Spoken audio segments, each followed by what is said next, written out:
And we're super excited for Jay's presentation. She works at Core Energy. She works at the core of Fresh Energy's commitment to keeping Minnesota on a path to a clean energy future and to help the state meet its climate goals. In early 2022, Minnesota Power proposed a 15-year plan that includes building a new fossil gas plant by 2027. Fresh Energy and their partners in the clean energy organizations filed evidence that a new gas plant is unnecessary for reliability and increases climate and financial risk. So they have a preferred plan that replaces the new gas plant before 2030 with 600 megawatts of solar and 100 megawatts of wind, as well as battery storage. And so Jay's going to provide us a lot more information and some exciting updates on this front that she was sharing with us. So I'll kick it over to you, Jay, and super excited to hear your presentation. Thank you. I have some good news for you today. Now, of course, global climate change is more important than ever. We can feel like an overwhelming problem among all the other crises going on, but there is a lot we can do to drive solutions here in Minnesota. The best way to make progress at the scale of climate crisis is through policy change, and that is Fresh Energy's specialty. Fresh Energy shapes and drives bold policy solutions and speeds Minnesota's transition to a clean energy economy, more clean energy jobs, healthier air, zero carbon housing, and transportation options. We're working to ensure that the transformation of our society also increases equity so all can prosper.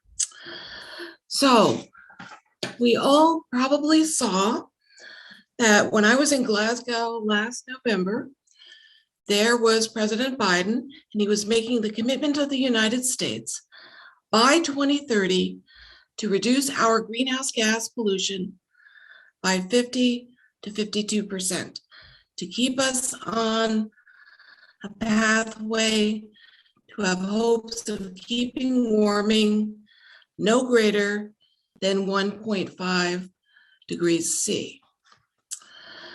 And I am going to start today by talking to you about a really transformative thing that happened with our help at Fresh Energy, probably a lot of your members help with comments on Xcel Energy's long-term plan. And then I'm going to transfer you quickly to talking about the second largest utility in Minnesota, Minnesota Power. And I remind you, first of all, that Fresh Energy's commitment is to keeping Minnesota on the path to a clean energy future and help the state meet its climate goals. So first of all, I want to remind you what happened on February 8th this year. Regulators at our Public Utilities Commission, and they are charged with ensuring to only approve a long-term plan for each utility, and long-term means the next 15 years, that ensures reliability and affordable electricity during this time that we increasingly call a transformation in how we power our lives, while also following all environmental policy, including state policies and national policies. So I'll refer to that again in a moment. So here is what the PUC decided to do and require of Xcel Energy on February 8th. And this was not the plan Xcel filed. They filed a very different plan, and the PUC made massive changes in that plan, all of those that were strongly supported by Fresh Energy and many, many of our colleagues across Minnesota. So all Xcel's coal plants now have retirement dates. They're all going to retire by the end of 2030 of new renewables, wind and solar in the short term. there are going to be two very short, like 3 to 5 mile long major transmission lines that will go to what will soon be the old sites of the coal plants. And what they're going to be used for is there's already transmission lines going to those coal plants. And if we add more connector lines for new solar plants and for new wind plants, we'll be able to put even more renewable energy immediately onto the grid. So that's good news. The biggest requirement by the PUC is that they are not approving any new natural gas plants for Xcel Energy, that they don't need them. And Fresh Energy and our colleagues have proved that. They are opening their way, if the Nuclear Regulatory Commission agrees, to extend the life of the Monticello nuclear plant by 10 years to take advantage of those carbon-free electrons, which are critical. And if you look at this new plan that is now the real plan for Xcel, what it does is it says by 2031, their electric supply will be 81% carbon-free. That will amount to an 87% carbon reduction from the year 2005 by 2030. When I looked at those numbers, I immediately started tweeting out those numbers. Because look at that bottom number, an 87% carbon reduction by 2030 is what every utility in the US needs to do. And the first one to accomplish it will be Xcel Energy. So we should thank the PUC for making sure that happens. And I'm calling on all my friends and all my relatives all over the country to make sure their utility accomplishes this too. And I'm going to skip a couple of these slides.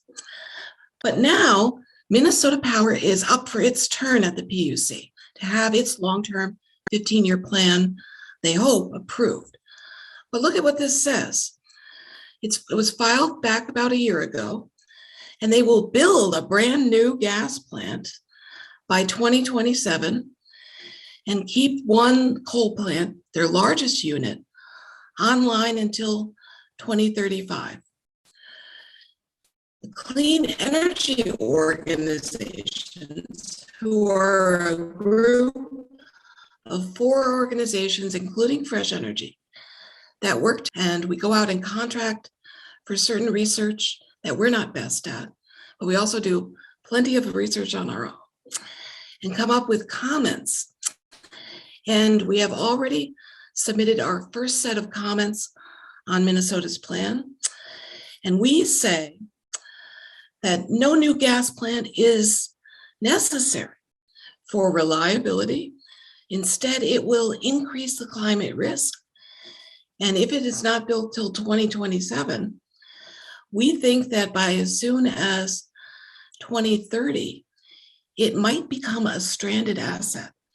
And that will be about a $140 million investment by the customers of Minnesota Power that would no longer be economic to run. And we submitted a new plan that would replace that gas plant, which they are going to build if they get approval again for this. They will build it just next to Duluth and Superior.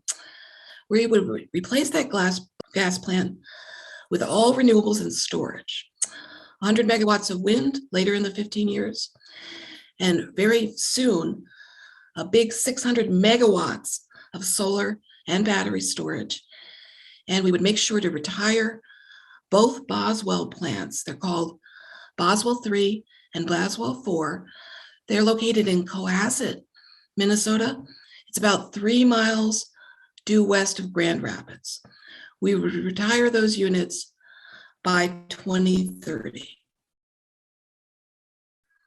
So that's what we're planning.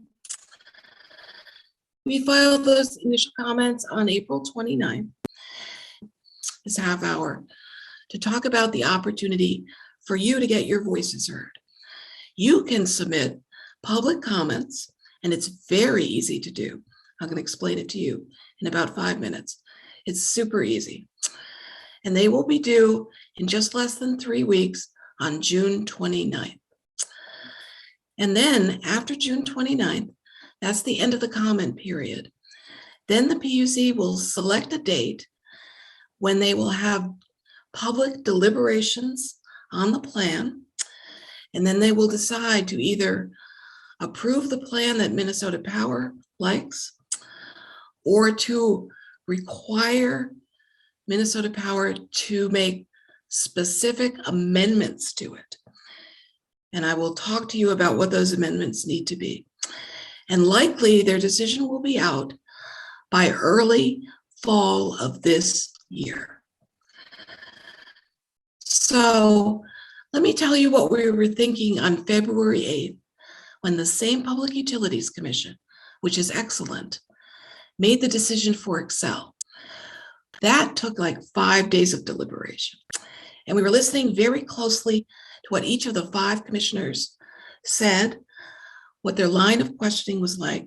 And we came to the conclusion, what they were requiring Xcel Energy to do, we think that there is a good possibility, maybe even a likelihood, that the same commission will look at a very different plan from Minnesota Power, and they'll make greater amendments to their plan.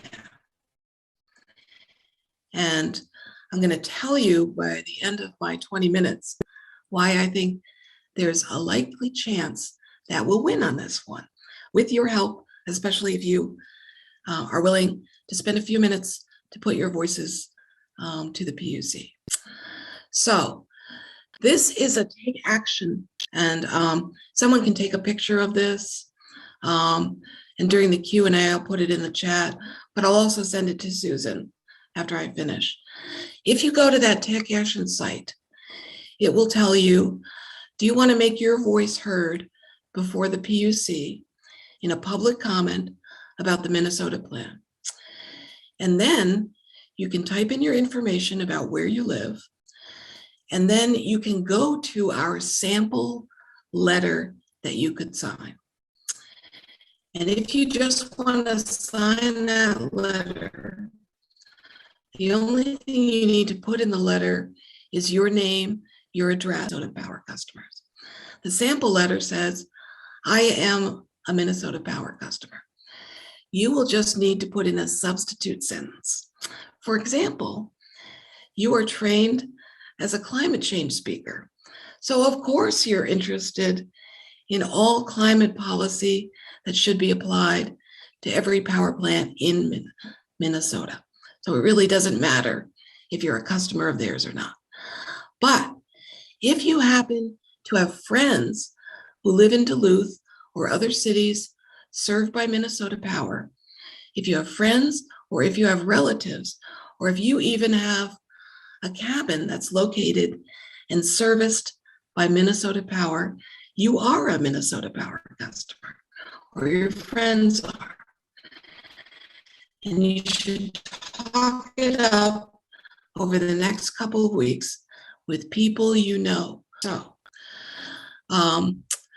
what our letter says is the PUC should remove the new gas power plant from the Minnesota Power long-term plan, not allow it to be built in Superior.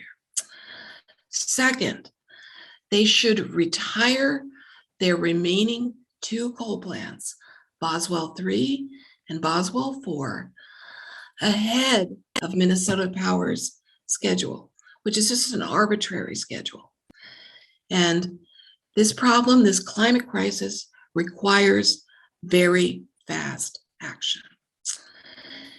And the third point is we want the PUC to prioritize the health of residents in power plant communities, like in the communities of Cohasset and a couple of reservations that border it, and Grand Rapids, who are in these power plant communities and are suffering from illnesses and sometimes even early death.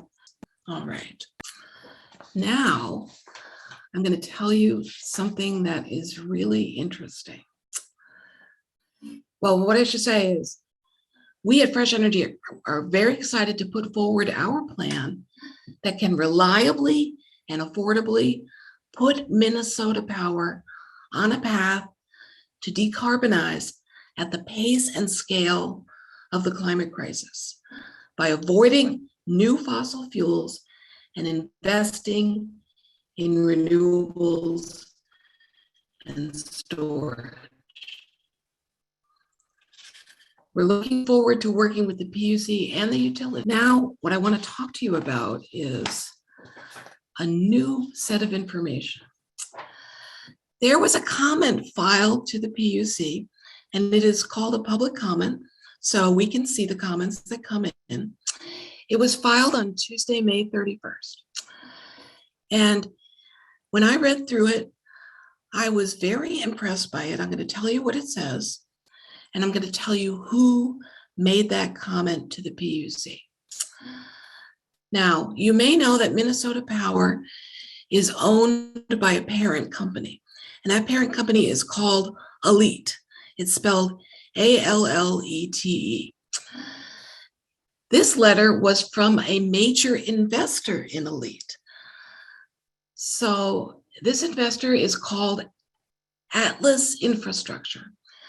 Atlas identifies themselves as a shareholder in the parent company of Minnesota Power, and they manage infrastructure assets.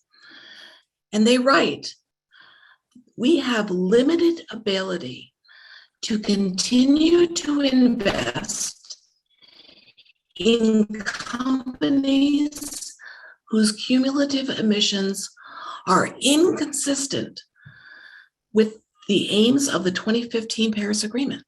First of all, that's a very bold statement to me. And I'm going to quote them. They say, "We at Atlas believe that is highly likely our perspective will be shared by other institutional shareholders." So make sure you're clear on this. This is a comment coming from one of the largest investors in Minnesota Power. And they're saying they should do something quite different. First of all, they undertook carbon forecast, and they used the assumption from the Minnesota Power's preferred plan, including the retirement dates for Boswell 1, which was set arbitrarily at 2029, and Boswell 4, set at 2035. They said that, and they assumed also Minnesota Power will continue to have, if it's built, they will have a 20% ownership of the new gas plant in Superior. But the problem is the increased emissions that would be due to constructing that gas plant would mean that Minnesota Power, and this is quote from their investor, their own investor said, that would make you, quote, inconsistent with a science-based pathway to less than 2 degrees Celsius warming, and presents a substantial stranded asset risk to both the customers of Minnesota Power and shareholders in ALLETE, such as ourselves. And then they went on, they explained to the PUC, "We are long-term investors in Minnesota Power and provide capital to Minnesota Power." And then they say, quote, "It is in the interests of our clients to reduce the stranded asset risk of coal plants with distant retirement dates like 2035, and to restrict or reduce any building of long-lived fossil fuel generation in all but the most exceptional circumstances." And here is what Atlas requested the commission to do. It said, we think you should ask Minnesota Power to model non-fossil fuel replacement for energy now coming from the Boswell coal units, including model the all renewables plan presented to you by Fresh Energy. They said, we think you should support the Minnesota Department of Commerce's recommendation to the PUC in their initial comments, which said you should modify MP's plan to say, we are going to take a fast exit scenario to both Boswell units 3 and 4 to close them down respectively. We also think, PUC, you should order them to use their coal plants less before they even retire to keep their greenhouse gas emissions lower and facilitate a pathway to stay at 2 degrees C. And then they summarized this. This was a remarkable set of comments, 3 pages. They summarize it by saying, we ask the commission to support Minnesota Power to decarbonize more rapidly. That's what I said I would talk about tonight. And that's the biggest piece of this if it passes in the early fall. And they ended up by saying, we have a strong preference to invest in utilities where there is a resource plan that shows a clear decarbonization path with sensibly planned deployment of renewable and storage technology such that customer reliability and bills are protected. Isn't that remarkable? There is no better spokesvoice for this commission than an investor in the utility, who also said elsewhere in their comments, we have a lot of investments throughout the US power sector, and we could decide to leave this investment. And that is fighting words. So we encourage you to take action. Use our Take Action site, and I will send it to Susan McNichols when I'm finished, and she'll mail it out to you. And again, it will say these 3 things. Remove from the plan, this is the PUC talking in early fall, what we hope they say, they will remove from Minnesota Power's plan the new gas power plant. 2, they will order them to retire their coal plants ahead of schedule because of the climate crisis. And 3, they will prioritize the health of residents in power plant communities, like those communities, including Indian reservations, right adjacent to the Boswell plant. So, and now I maybe have 2 minutes for questions. So I'm going to open it up. I'm going to get rid of this. Well, maybe I'll keep this now so you can write down my email. And if you want to query me about when you look at our sample letter and you have drafted an initial sentence that tells why you have an opinion, even though you're not a Minnesota Power customer. And I can help you write that if you'd like. Any questions? I have a question. Okay.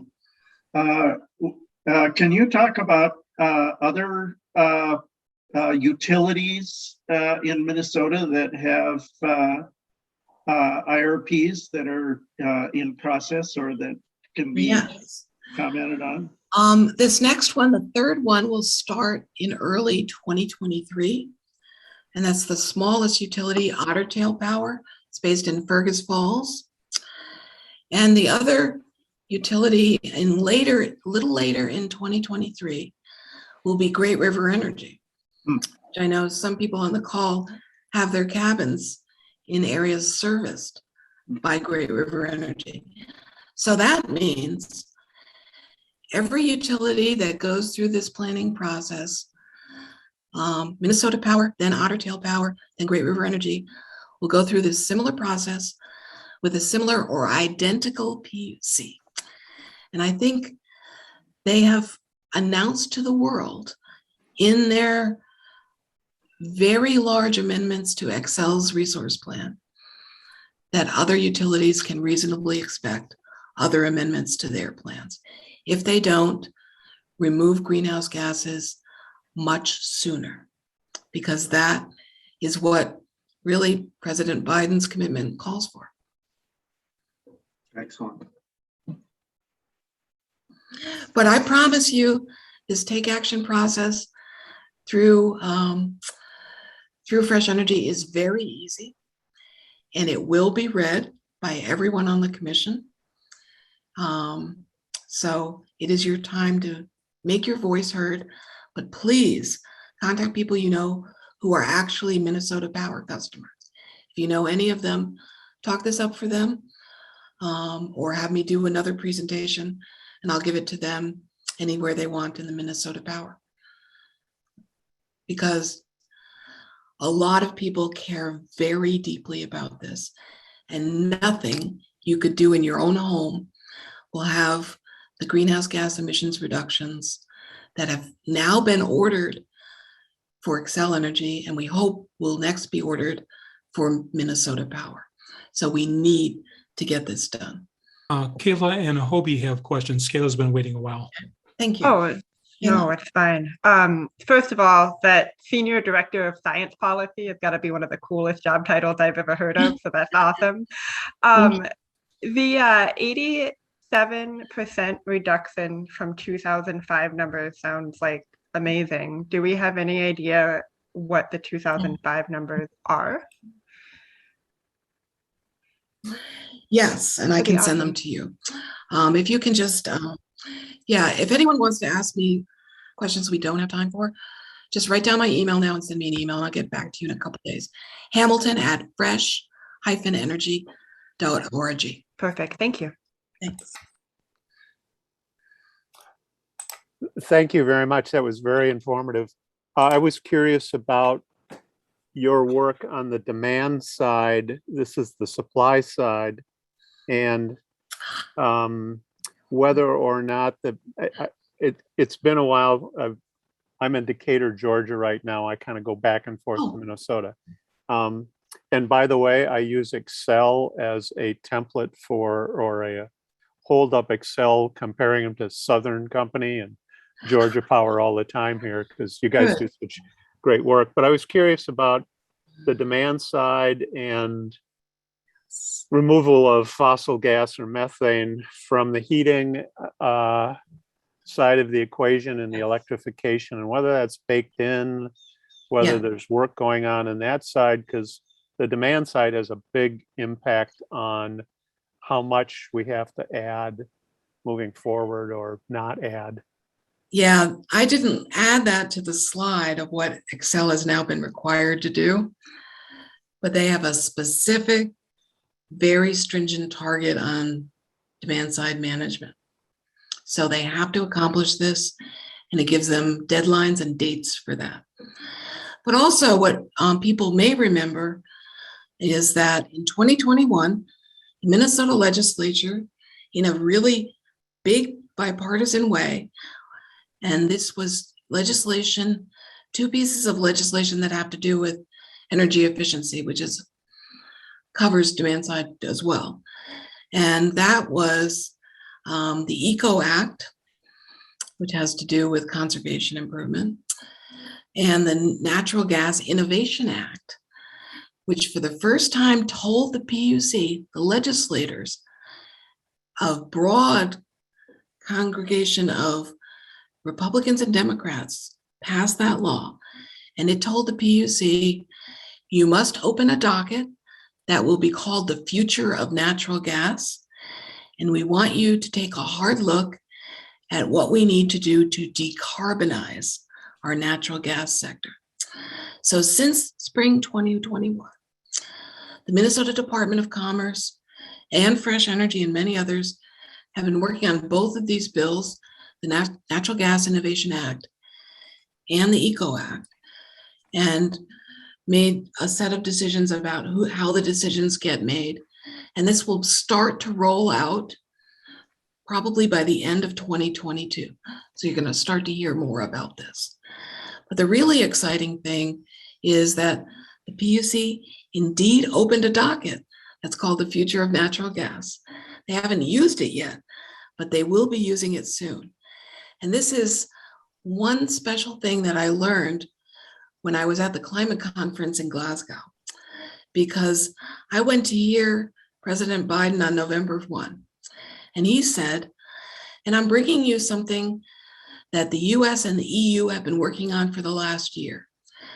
We have established a global methane pact, and over 100 countries are now in that pact, and we are all committed to, by 2030, cutting our methane emissions by 30%. And so I have brought that up to the PUC because the PUC asked me to come to one of their special meetings and tell them what I'd learned in Glasgow. And I said, I think that global methane pact means that that is an environmental policy that you have to make sure every utility whose long-term plan you look at meets that. So everyone would have to have a share of that, at least 30% reduction in methane. Now, if you're going to build and open in 2027 a brand new gas plant in Superior, you are greatly increasing the methane emissions along with the CO2 emissions in Minnesota. That does not help anyone. That violates the commitment in the Global Methane Pact. So that is also something, you could add something like that to your letter to the PUC. And I can help you offline with that. Thank you. If you'd like. Thank you. And then I think Martin had a question. Oh, that you were just asked that one. I can't hear you, Martin. Oh, yes, I did. You've partly answered it by your comments about the bipartisan support for the ECO Act. But I, being unfamiliar with the authorization and constitution for the PUC, I was wondering what kind of risk there is that with possible political changes after the next election, that support for these kind of changes would wither. There was such broad support and deep support in both party on both of those pieces of legislation. And those pieces of legislation were both supported by every utility in Minnesota. So I don't think that's going away. In fact, the other thing that the ECO Act does, and this was largely Fresh Energy's work, we forced utilities to reveal in the 30 years they've been doing energy efficiency, how much money had they spent helping low-income people save energy? And they came back with their answers and reported them to the PUC. And they showed that they were under-resourced, those poor communities. And the agreement in the legislation is that at first, all utilities will double their investments in low-income household and community in energy efficiency. First, double it, and then they will triple it. So that was a really good bipartisan victory and is supported by every utility who will have to do this. And that means that the PUC has to check off that box. It's not a box because they spend hours and hours, thousands of hours on resource plans. But they look closely at all of those passed and signed into law legislation. And they very much ensure that every utility has to meet those legislative requirements. Oh, and by the way, someone asked me on another webinar I was on last week, they said, well, Jay, how do we know if they have said they're going to retire a coal plant? What makes you say that they won't just not sell the coal power to Minnesotans, but they might want to contract with some community in another state. Like maybe someone in North Dakota wants to buy our coal power. And I said, well, because the PUC has required that Xcel and Minnesota Power must stop running their coal plants by a certain date, and then they are required to demolish the plant. So there will be no more coal plant. And that was another huge victory for us at the PUC, to get rid of that capability. But I hope you'll help us stop Minnesota Power from building a new gas plant, because that will be a big feather to have in all of your caps. And it will make a big difference to everyone in Minnesota, every American. And it would be a real leadership position. And now we have Minnesota Power's big shareholder on our side too. That's great. Jay, our next newsletter, Friday of next week, we will promote going to your website and contacting the PUC. So that'll help. And I had one question. How about the supply of solar parts and wind parts? There's been a lot of talk. I know that things have been changing. Now, how's that coming? Are there enough? Biden just in the last 12 or 24 hours said, I'm going to put a stop to that happening for at least 2 years. So the solar industry is taking a big sigh of relief. There will still be some supply chain problems, but they have 2 years to now work out those things. And that is really excellent news. Just as a comment on that, because I am in Georgia, he invoked the Defense Production Act as well. So we've put the tariffs on hold, which means we can get the supply and that, projects can move forward. There's some level of certainty. But there's something that's a bipartisan effort that Senator John Ossoff from Georgia has put out as the author of the bill, called the SEMA Act, the Solar Energy Manufacturing Act, that incentivizes the production of solar. So what they've tried to do is remove the tariffs. You can do some work with, the government buying, domestically made solar panels, but you need to change the whole process all the way across the supply chain in order to get it to be successful and have more domestic manufacturing. So the real action here is to get Congress to pass the SEMA bill that's currently being sponsored. Yeah, there's probably upwards of 1,000 things we need to do on this climate change problem. And they're not all going to happen in the next year, but we've got to make them happen. I put up my slide again. It gives you the take action sign. So you just go to the main Fresh Energy website, fresh-energy.org. And if you look on the screen you come to, the first screen you'll open up, on the upper right-hand corner will be a button that says take action. If you go there, then you can follow it through to comment on the Minnesota Power Plant. But I'll send that also to Susan. Thank you all so much. Thank you so much. Very exciting and energizing. So really appreciate your time. And I will share the link. I have it on the website already, so I can send that out to the whole group. Okay. Thank you everyone for joining. Excellent. Thank you. We'll see you next time. All right.